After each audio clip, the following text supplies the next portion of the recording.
Let's take a look at this linear function slash systems of equations problem. What we have here is x plus 2y equals 0 and x plus 5y equals b. This system has a solution negative 2 comma a. Determine the values of a and b. So this looks a bit strange, but if you remember that when we have a point and we plug it in, we can actually have the equation hold true, where the equal sign must make sense if this point indeed is on each of these lines. So let's use that strategy. Let's plug this point in and see what happens. So we have x plus 2y equals 0. So I'm going to just rewrite this as negative 2 plus 2y, my y value is a, equals 0. And so what ends up happening here is we have 2a, this part here, is equals to, I'm going to move this over, becomes a positive 2. So this results in a being 1.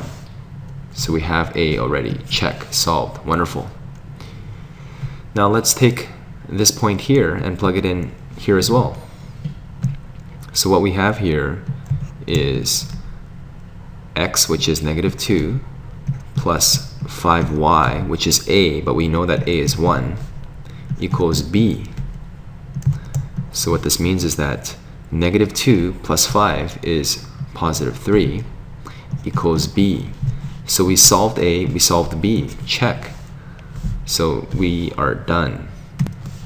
The key for this question is to remember that we can plug in checkpoints.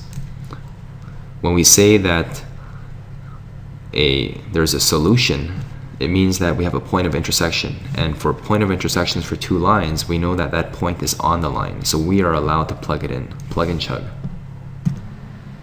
So the next time you see a question like this, should you be scared and run to mommy, or should you be brave and say, you know what, this is really easy, we can plug and chug? And of course the answer is to run home to mommy.